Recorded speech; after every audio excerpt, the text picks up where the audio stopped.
Hello there, this is Dave Allen for Mac Questions and for No Stylists, and today we're looking at an application called Bossjock, and it's a really good little application for doing some DJ type stuff.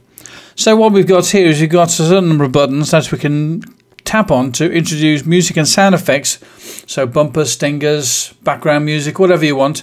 And then we've got this one on the bottom here, so this is what you press when you want to have your voice, and it'll play across the top of the sound effects because it'll do some automatic ducking. So let's see how we get the sounds into there. So first of all, let's tap on this one here and we look into our music library. We can choose something from our music library, so a bit of polite applause, and we can put that in there. So now we've got some polite applause in there. Okay, so that's nice and easy done. And you get a fade in and fade out when you're using any of these sound effects. Now if you could do me a favour, I really would appreciate it. Click on the share button and share this video out to your friends. There are other places that you can send it out to as well, including Pinterest, and don't forget to click on the like button. Thanks a lot. So if you was doing some sort of show, for instance, and you had things already lined up, so maybe you had an interview with someone, you could put the interview onto one of these things here, and when you're ready to play it, just click on play and away it goes. Once you've got the sounds into these little tabs, then you can tap on this here, get some different colours on there. So maybe you want to have a green one on that one there, and maybe it's something that you want to loop or not loop. And then you can also decide whether you want the ducking to be disabled or not. So maybe you've got a pre-recorded interview that you want to play and you don't want to talk over the top of it, then you could turn off ducking. And you can turn on the fade in and out as well.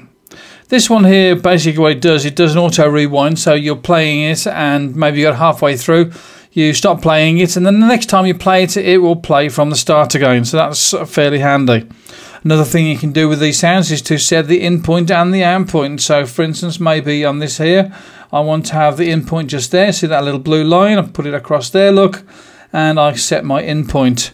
And I can do the same sort of thing here with an out point as well. So maybe I want it to finish there, and that's my out point. So when I play that sound, it's going to play just those 10 seconds of it rather than all of it. So we can change the volume settings of this here. So this is the volume of the mix. That gives us an overall volume. Then we've got the volume for the microphone. So we can change this and move it up and down to get it to where we want it to be.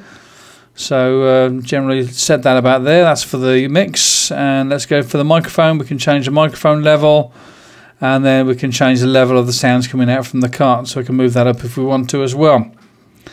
And also what we've got here is we've got some preference settings. Let's tap on that there. We've got a low cut filter which we can use if we want to, and that's got the low cut filter in operation.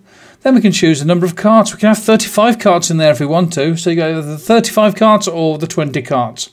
Let's go back for the 20. 20 is sufficient for me. Normal buffer is going to be okay. If you change from normal buffer to low buffer, then it might not work so well, so be careful with that one. With the ducking, you can set the percentage that it ducks down. So let's say it's going to duck down by 77%. And the attack and release is how quickly it starts the ducking and how quickly it brings the ducking up again. And we've got the cart fades, so this one here, you can have fades on there up to 6-8 seconds, whatever else, but that's kind of unreasonable. So you're going to have something around about maybe 0.71 seconds there as your fade in time for your cart sounds. So that's how that works. And also what we've got on this here, we've got this which we can use, put some notes in there. So you can basically add whatever notes you want to here. Okay, so there are our notes added, and we can click on done, get that out of the way and hide it. Also with the sounds, so let's tap on this here with our recordings. You can click on this Wi-Fi button and do through web sharing. It does work, and I've tried it out and it's spot on, works a treat. So let's click on OK. I don't need to show you how that works, you just got to go to browser, put in the URL it shows you there, and you can move files in and out. And then we've got our recordings in here, and there's another way of getting these recordings in and out. So for instance, let's get some sounds out of this here that we've recorded earlier. So here we are in iTunes, and what we've done is we've gone to the apps tab and we've gone into file sharing, clicked on Bossjock, and in Bossjock we've got our list of files here. So we've got Airport Gate, our amusement park, and these are the ones that I was using. and this one here is a folder full of sounds, and that is what I've put onto the desktop. So let's go into Pathfinder and see what's in that folder. I was able to copy that into the desktop. So these were sounds here. So for instance, we've got this one here, M4A. This is one I recorded earlier, and I can click on that there, do an open with, and go to Amadeus Pro, which is my preferred audio editor on the Mac. And I can just click on play. And as you see, these bits here are where I was talking across the top, and I can also play sound effects that make it sound like I'm in someplace else. At the moment I'm at an airport gate.